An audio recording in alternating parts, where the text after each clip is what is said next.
अस्सलामुअलैकुम स्टूडेंट्स आज हम मॉडल पेपर जो हम सॉल्व कर रहे थे उसका सेक्शन बी में लास्ट वीडियो में, तो उसी को हम आगे ना कंटिन्यू करेंगे।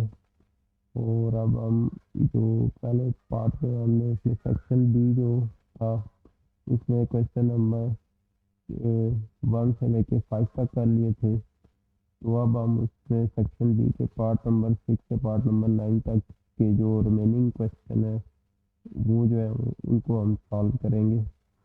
तो ये आपके पास मॉडल पेपर है फेडरल बोर्ड का।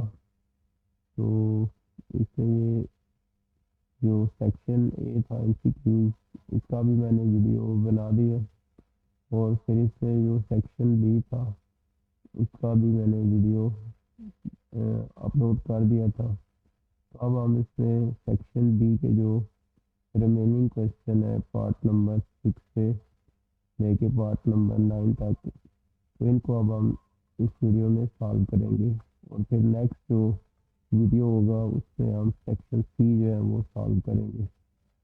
तो अभी हम इसमें फिर क्वेश्चन 2 के पार्ट नंबर 6 पे जो है इसमें मूव करते हैं।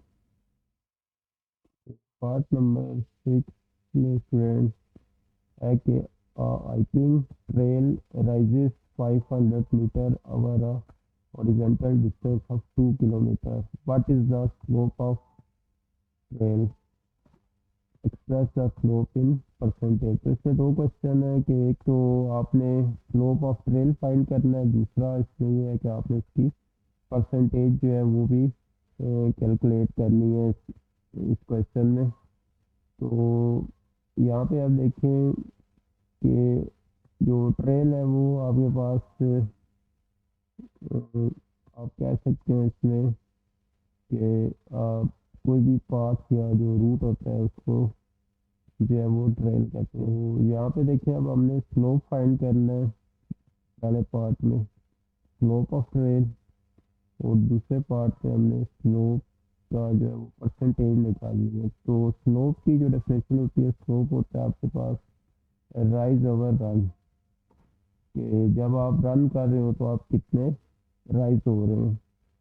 तो रन का मतलब है आपने इसमें हॉरिजॉन्टल डिस्टेंस फाइंड करना होता है, और जो आप वर्टिकल जो राइज हो रहे होते हैं वो डिस्टेंस इसी तरह आपने वो भी कैलकुलेट करना होता है। तो इससे आपके पास में स्लोप आ जाएगी। तो हॉरिजॉन्टल और वर्टिकल दोनों डिस्टेंस जो है वो आपने स्लोप के लिए आपको चाहिए होते हैं। तो अभी इसको कैलकुलेट करते हैं। तो यहाँ पे पहले आपको जैसे पता है कि राइज जो है वो 500 मीटर की है, और जो ओरिजेंटल डिस्टेंस है वो 2 किलोमीटर है।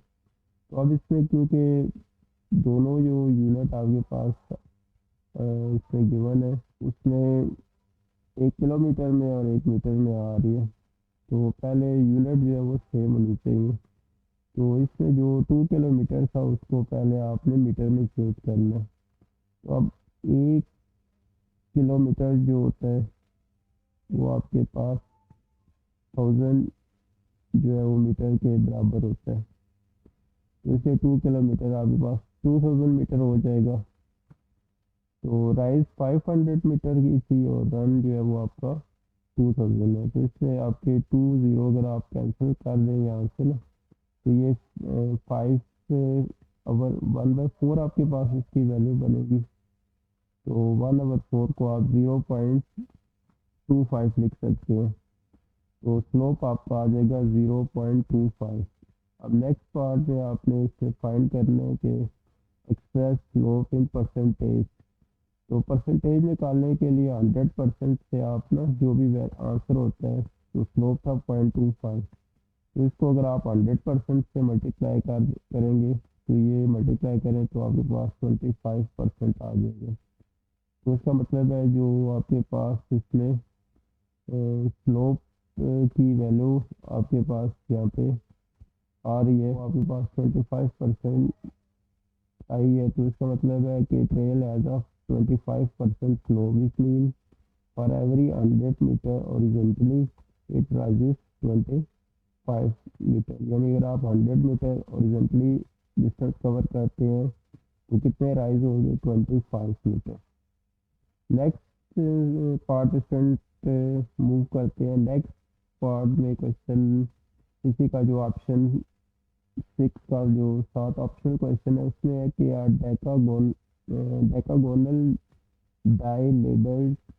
अब एक डेकागोनल डाई है, तो जैसे आप नॉर्मल डाई होती है तो उस पर 6 डॉट होते हैं, तो लेकिन इसमें ये डेकागोनल है तो इसमें आपके पास 10 डिफरेंट डॉट्स हैं, और वो डॉट्स भी क्या है वो उसमें आपको बताए हुए हैं कि वो आपके पास इसमें 4 4 4 है, फिर 2 5 है, फिर 6 है, फिर 7 और फिर 8 8। तो ये नंबर ना उसमें डिस्प्ले हो रहे हैं डाई, ये जो भी डाई है ना आपके पास, तो उसमें क्या है कि इस डाई को जो है वो एक दफ़ा जो है वो रोल किया गया, is roll once, find the probability of an odd number, an even number and a factor of 12। तो 3 क्वेश्चन कैसे हैं कि इसमें पहले पार्ट में आपसे पूछ रहा है कि यहाँ पे probability of find the probability of an odd number, second case में probability of even number, और थर्ड में फैक्टर ऑफ 12। तो सबसे पहले आप स्टूडेंट इसकी सैंपल स्पेस देखेंगे कि क्या आ रही है। तो यहाँ पे देखें इसमें सैंपल स्पेस के जो ऊपर उसके वैल्यूज थी वो गिवन है क्वेश्चन में, तो वो आप सेट के अंदर लिख लीजिए। तो इसको अगर आप काउंट करें तो जैसे डेकागोनल है तो वैसे भी ना 10 वैल्यूज होनी चाहिए, तो एन आपके पास 10 आ रहे हैं। अब प्रोबेबिलिटी आपके पास होती है favourable outcome divided by total outcome. तो अब आपके पास यहाँ पे फेवरेबल आउटकम आपका क्या है फर्स्ट केस में कि आप ए इवेंट अगर उसको गए ना तो रोलिंग एंड ऑड नंबर।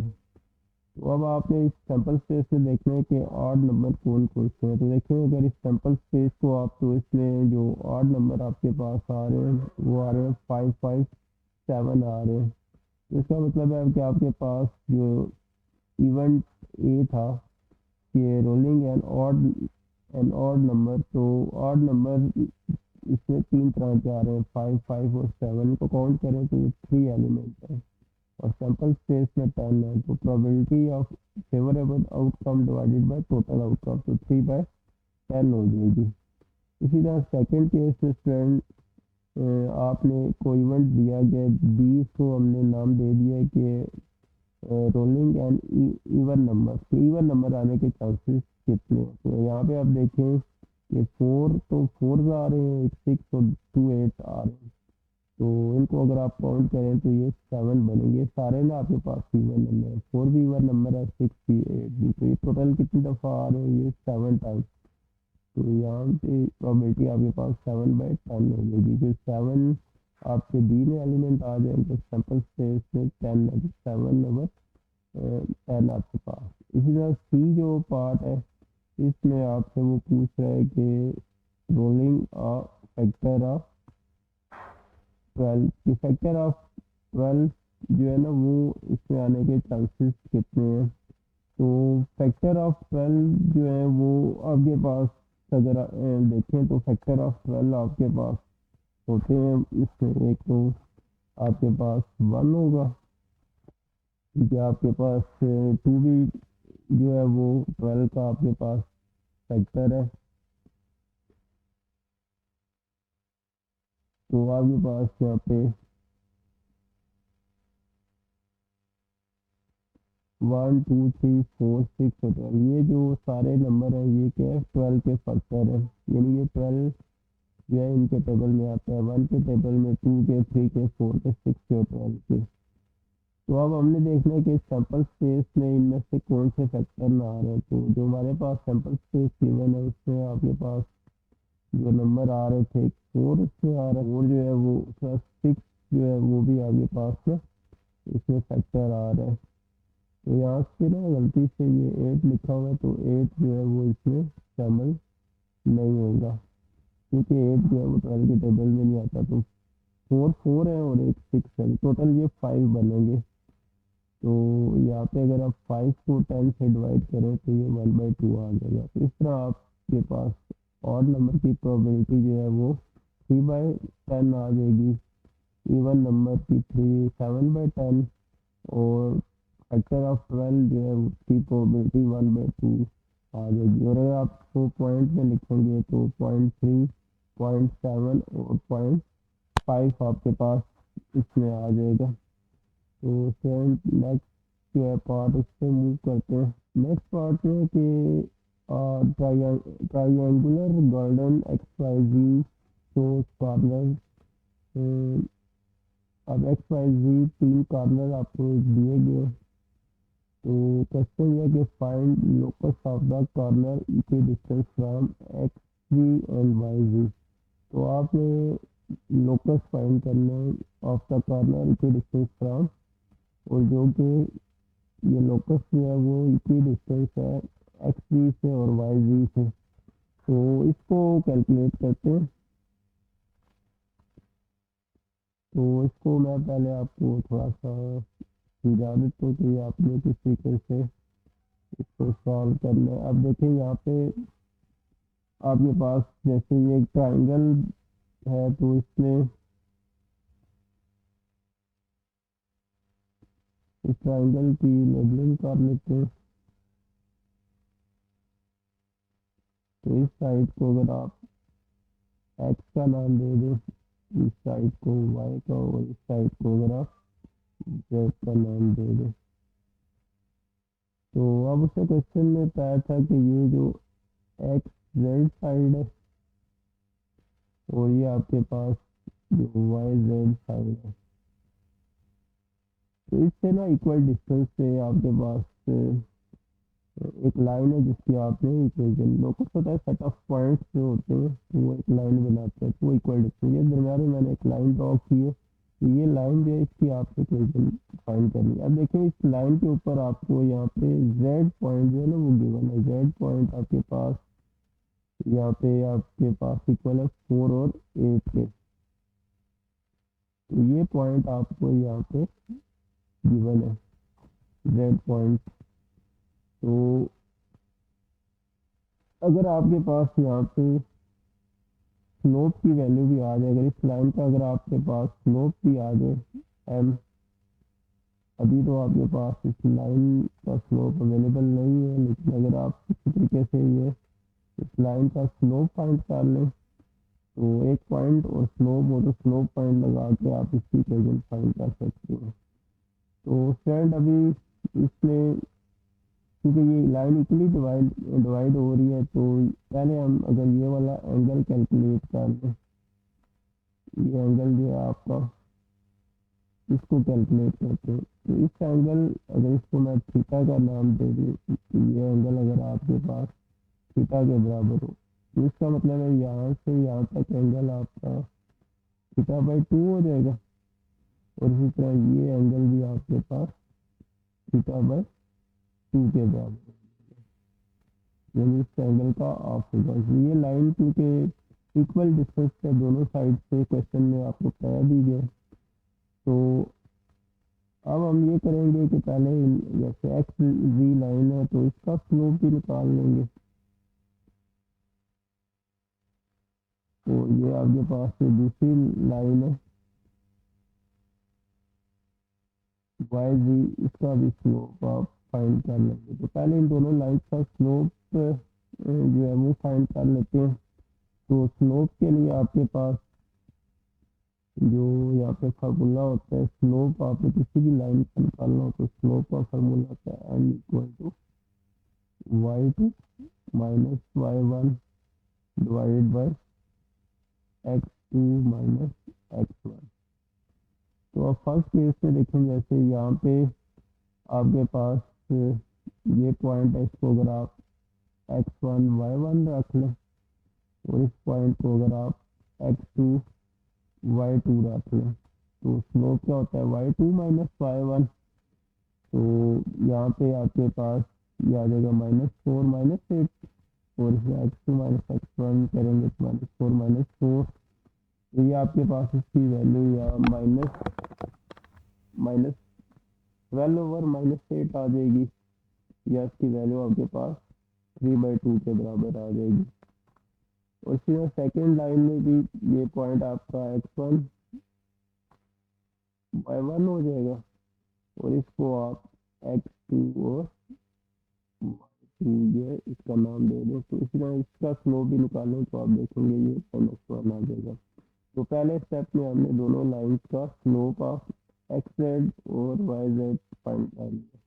अब आपने इन दोनों लाइंस के दरमियान एंगल फाइंड करना है एक्स वाई और वाई जेड लाइन में। तो ये वाला एंगल अब इसमें कैलकुलेट करेंगे कि इसकी वैल्यू क्या आ रही है। तो फॉर्मूले के मुताबिक अगर मैं इसका स्लोप जो है इसको नाम दे दें m2 का, और इसका स्लोप हम क्या दें कि ये m1 के बराबर है। तो स्लोप का जो फार्मूला होता है वो होता है m1 - m2/1 + m1 m2। तो m1 m2 या ये जो आपके पास है वैल्यूज हैं ये आपने ऊपर निकाल कि इसमें जो 3/2 है ना इसको हम m1 का नाम दे देते हैं, और यहाँ पे ये जो वैल्यू आई है इसको -1 इसको m2 का नाम दे देते हैं। तो ये फार्मूला लगाएंगे tan theta = m1 m2/1 + m1 m2, और इसमें ये वैल्यूज पुट कर लें। तो ऊपर आ रहा है m1 m2, तो इसको पहले ना यहाँ हम अलग से कैलकुलेट कर लेते हैं। m1 में से m2 माइनस करें तो ये 5/2 आ जाएगा, और इसमें नीचे जो ये इसके फैक्टर आ रहा है 1 + m1 m2, इसको भी यहाँ पे m1 m2 की वैल्यू डाल देते हैं ये ऊपर वाली। तो ये आप कैलकुलेट करें कि ये -1/2 आ जाएगा। तो ये दोनों वैल्यू आपने यहाँ पे इसमें पुट कर देनी है। tan थीटा वाला ये जो आपके पास फॉर्मूला है एंगल का एक्सप्रेस, तो जब आप ऊपर 5/2 और नीचे -1/2 पुट करेंगे, 2 और 2 कट जाएंगे, तो इसकी वैल्यू -5। तो मॉड इसके डाला है कि इसकी वैल्यू हम पॉजिटिव कंसिडर करेंगे। तो ये tan थीटा = 5 आ जाएगा, या दोनों तरफ आप ना अगर tan इनवर्स लगाएं तो थीटा आपका आ जाएगा tan इनवर्स ऑफ 5। तो आप अगर इसमें कैलकुलेटर से इसकी वैल्यू कैलकुलेट करें तो ये आपके पास 78.69 बनेगी। तो हमें θ/2 की वैल्यू चाहिए, तो मैंने इसको 2 से डिवाइड करी है, तो ये 39.34 हो जाएगी। तो अब ये जो एंगल है ये आपने कैलकुलेट कर लिए θ/2। तो अब हम क्या करेंगे, जैसे भी आप ये थीटा एंगल आपको पता है m1 और m2 जो लाइन के स्लोप थे ना इन दोनों के दरमियान एंगल था, यानी XG और YG के दरमियान।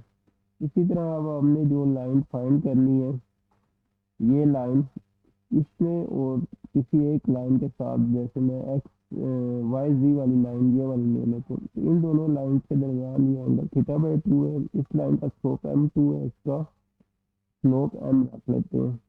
तो दोबारा आपने यही वाला फार्मूला जो है अब आप इसमें यूज़ करेंगे, तो फिर इसकी वैल्यू जो है वो कैलकुलेट करते हैं।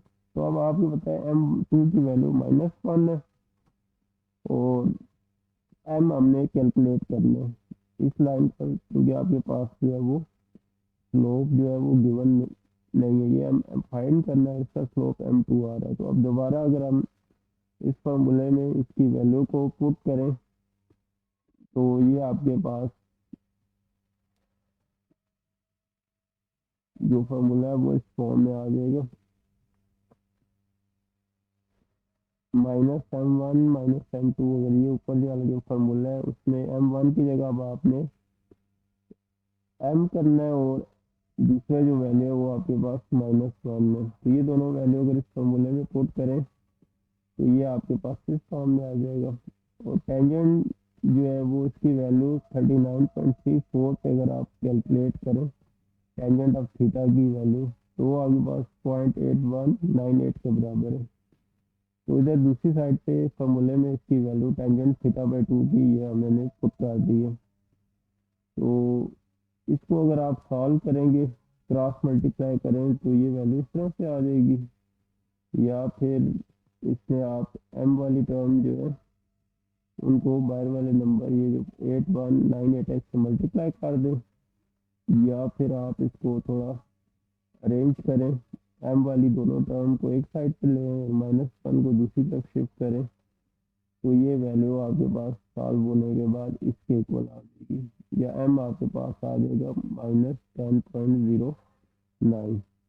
तो आप देखें आपके पास ये जो लाइन थी इसका स्लोप आ गया आपके पास, और दूसरा आपको इस लाइन का एक पॉइंट जो है वो आपको गिवन है इसमें, तो आप इसकी इक्वेशन जो है वो फाइंड कर सकते हैं।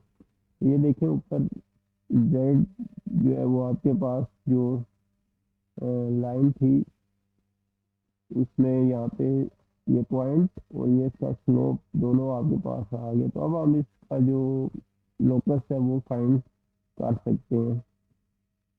तो इसका लोकस फाइंड करने के लिए आपने सिंपली जो स्लोप पॉइंट फॉर्म होती है उसमें आपने ये वैल्यूज पुट कर देनी है। तो ये फार्मूला आप लिखेंगे, तो ये आपके पास स्लोप पॉइंट फार्मूला होता है y minus y1 m into x minus x1। तो y1 और x1 की वैल्यू आप यहाँ पे पुट कर दें और स्लोप की वैल्यू -10.099, तो ये आपके पास इक्वेशन आ जाएगी। चाहे तो आप इसको सिंप्लीफिकेशन अगर करें तो ये जो स्लोप है इसको अंदर मल्टीप्लाई करें और इसको अरेंज करें, तो आप इसको इस तरीके से भी लिख सकते हैं। अदरवाइज अगर आप यहाँ भी लिख देते हैं तो तब भी ठीक है। तो नेक्स्ट क्वेश्चन पे मूव करते हैं, नेक्स्ट पार्ट पे। तो पार्ट नंबर 7 जो है इसमें है कि given the equation of a line y equal to 4x minus 2। आपको एक लाइन गिवन है एंड अ पॉइंट 1 2, एक पॉइंट गिवन है 1 और 2।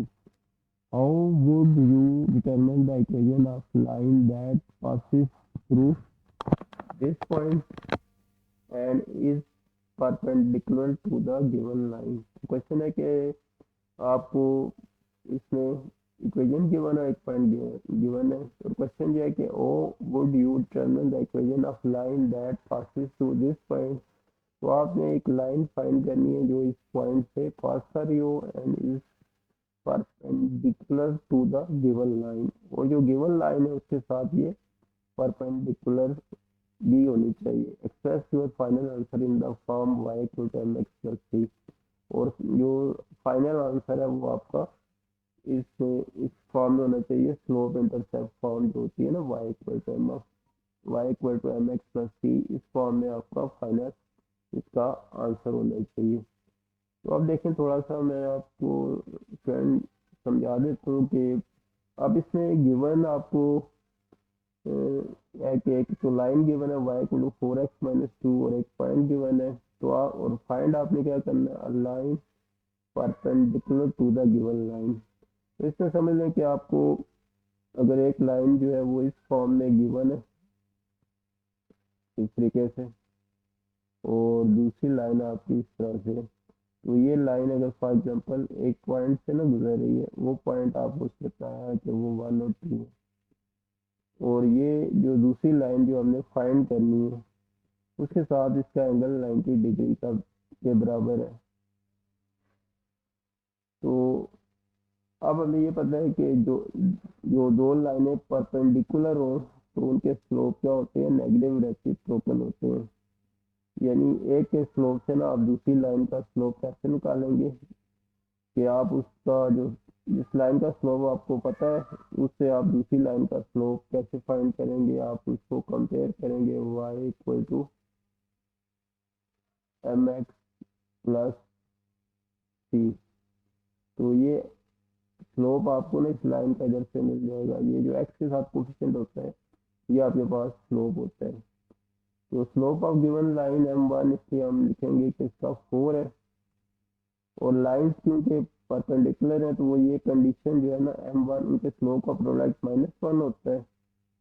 तो इनमें से हमें एक लाइन का स्लोप पता है वो 4 के बराबर है। तो यहाँ से फिर दूसरी लाइन का अगर m1 की वैल्यू यहाँ 4 पुट करें इसमें, और इस 4 को अगर आप दूसरी साइड पे डिवाइड कर दें तो m2 की वैल्यू आपके पास -1/4 आ जाएगी। तो slope of the perpendicular line is n equal to -1/4। तो जो गिवन लाइन है उसके साथ जो परपेंडिकुलर लाइन है जो हमने फाइंड करनी है उसका स्लोप आ गया। तो अब जो लाइन हम फाइंड करने जा रहे थे उसका पॉइंट उसने पहले से आपको दिया हुआ था 1 to 1,2, और अब आपके पास उसका स्लोप भी आ गया। तो अब आपके पास इसकी लाइन की इक्वेशन भी अवेलेबल है और आपके पास इसका स्लोप जो है वो भी आपके पास अवेलेबल है। तो आप इसमें फॉर्मूले में y minus y one m into x minus x one, इसमें ये वैल्यूज पुट कर दें तो x की वैल्यू यहाँ पे 1 है, y की 2, तो x की जगह 1 और y की जगह 2। ये आपका जो पॉइंट है इसको अपना x1 y1 रखेंगे, जो पॉइंट आपको गिवन है ये आपके पास 1 और 2 के बराबर है, और जो स्लोप है वो आपके पास यहाँ पे -1/4 के बराबर है। तो ये दोनों वैल्यू मैंने यहाँ पुट की, तो ये लाइन आपके पास इस फॉर्म में आ जाएगी। तो ये आपने को इसमें लाइन की इक्वेशन फाइंड करनी थी। नेक्स्ट पार्ट स्टूडेंट मूव करते हैं। नेक्स्ट पार्ट में देखिए स्टूडेंट, आपको दो सिमिलर फिगर ना गिवन है। तो क्वेश्चन है find the value of x and the ratio of volume v1 v2। तो इसमें अगर आप नोट करें तो एक तो आपको दोनों हाइट जो है ना इस फिगर में ये 4 सेंटीमीटर है, लेफ्ट साइड पे जो फिगर है, और राइट साइड पे इसकी हाइट 2 है। तो हाइट h1 4 और हाइट h2 2 के बराबर है। और ये आपको गिवन है कि ये दोनों फिगर जो है वो सिमिलर है। सिमिलर फिगर जो होती है तो उनकी शेप जो है वो सेम होती है, साइज उनका डिफरेंट हो सकता है। तो दूसरा आपको ये देखें जो बेस वाली वैल्यू है यहाँ पे, इसमें ये x के बराबर है और ये यहाँ पे आपको 4 के बराबर गिवन है। तो अब आपको पता है कि जो सिमिलर फिगर होती हैं उसमें जो करस्पॉन्डिंग लेंथ होती है उनकी रेशियो जो है वो प्रोपोर्शनल होती है। तो यहाँ से फिर हम इसमें एक लेंथ आपको ना इसमें 4 के इक्वल गिवन है, उसको L2 रख लेते हैं, और दूसरी वैल्यू जो है ना हमने x फाइंड करनी है तो उसको L1 रख लिया। तो ये फार्मूला जो है वो आप इस पे अप्लाई करेंगे।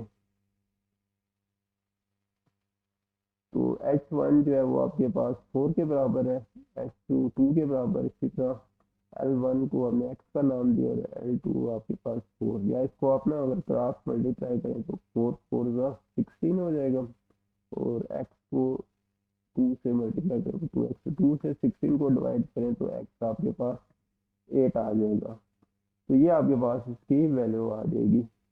नेक्स्ट देखें स्टूडेंट, सेकंड पार्ट में इसमें कहा था कि आपने फाइंड करना है ratio of volume v1 v2। तो वॉल्यूम में रेशियो फाइंड करने के लिए आपको पहले स्केल फैक्टर फाइंड करना पड़ेगा। तो स्केल फैक्टर जो है वो आप तरीके से फाइंड करेंगे यहाँ पे कि यहाँ पर आपके पास h1 और h2 दोनों आपकी वैल्यू पता है, तो h1 की वैल्यू 4 है, h2 की, तो यहाँ से ये वैल्यू 2 आ जाएगी। इनका इसका मतलब इनके दरमियान जो स्केल फैक्टर है वो 2 के बराबर है। अब वॉल्यूम की जो अगर आपने रेशियो यहाँ से अगर निकालें v1 रेशियो v2, तो वो आपके पास क्या, इसका फार्मूला क्या होता है कि स्केल फैक्टर का आपने क्यूब लेना है और दूसरी वैल्यू आपके पास 1 है। तो स्केल फैक्टर ऊपर आपने 2 निकालना है, तो 2 की पावर 3 रेशियो 1 या 2 की पावर 3 8। तो ये वॉल्यूम के दरमियान आपके पास रेशियो जो है वो आ जाएगी इसमें। नेक्स्ट पार्ट है क्वेश्चन नंबर 2 का पार्ट नंबर 8 है कि fair die is roll 75 time. Die जो है वो 75 टाइम रोल किया गया है। डाई जैसे आपको पता है कि इसमें 6 डॉट्स होते हैं, उसमें 1 होता है, 2 डॉट्स, 3 4 5 या 6, जो आप लूडो वगैरह खेलते हैं ना के लिए वो जो डाई होती है ना उसकी बात हो रही है। तो उसको 75 टाइम जो है वो रोल किया गया। तो उसमें बता रहा है कि 5 अपीयर अप टू 20 टाइम्स। तो इसमें जो 5 है वो 22 5 जो है वो आपके पास अपीयर हो रहा है 22 टाइम, यानी जब आप उसको रोल करते हैं तो उसमें 1 2 3 4 5 या 6 कोई भी नंबर आ सकता है ना, तो 5 जो है वो 20 टाइम उसका आता है। तो क्वेश्चन है कि what is the relative frequency of appearing any number up except 5। तो आपने आपने रिलेटिव फ्रीक्वेंसी फाइंड करनी है कि कोई भी नंबर आने की आपके पास का रिलेटिव फ्रीक्वेंसी कितनी होगी, लेकिन इसमें 5 नहीं आना चाहिए, एक्सेप्ट 5 जो है ना वो लिखा होगा। तो अब अगर इसमें क्वेश्चन में आप देखें तो जो गिवन है उसमें कि एक तो आपको इसमें ये गिवन है कि डाई जो है रोल की गया 75 टाइम्स।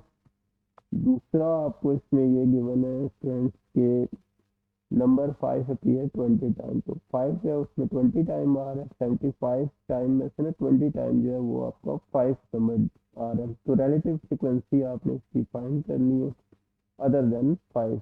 ये 5 के अलावा जो बाकी नंबर है उसकी रिलेटिव फ्रिक्वेंसी क्या होगी। तो अब हम इसमें ये देखेंगे कि 5 क्योंकि 20 टाइम्स आ रहा है तो टोटल वैल्यू में से ये जो 20 जो जिस केसेस जो इसमें 5 आ रहा है वो माइनस कर देंगे, तो हमारे पास वो केसेस आ जाएंगे जिसमें 5 नहीं आ रहा, तो वो 55 बन जाएंगे। तो रिलेटिव फ्रिक्वेंसी का फॉर्मूला होता है number of favourable outcome divide by total number of trial. तो टोटल ट्रायल आपके पास 75 है और फेवरेबल आपके पास अब 55 रह जाएंगे जब आपने 25 वाले केसेस उसमें से माइनस कर दिए।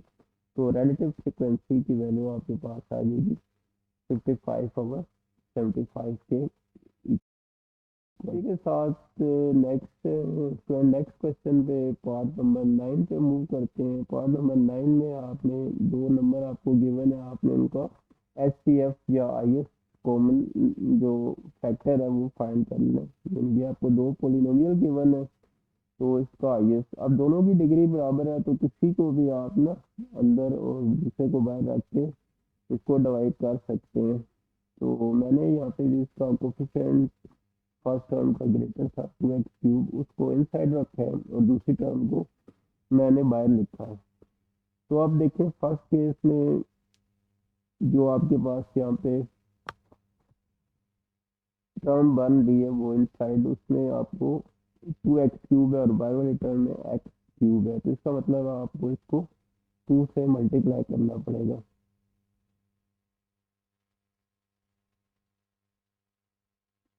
तो इसलिए मैंने यहाँ पे फर्स्ट केस में इसको 2 से मल्टीप्लाई जो है ना वो उसमें किया पहले स्टेप में। तो ये मैंने इसको 2 से मल्टीप्लाई किया।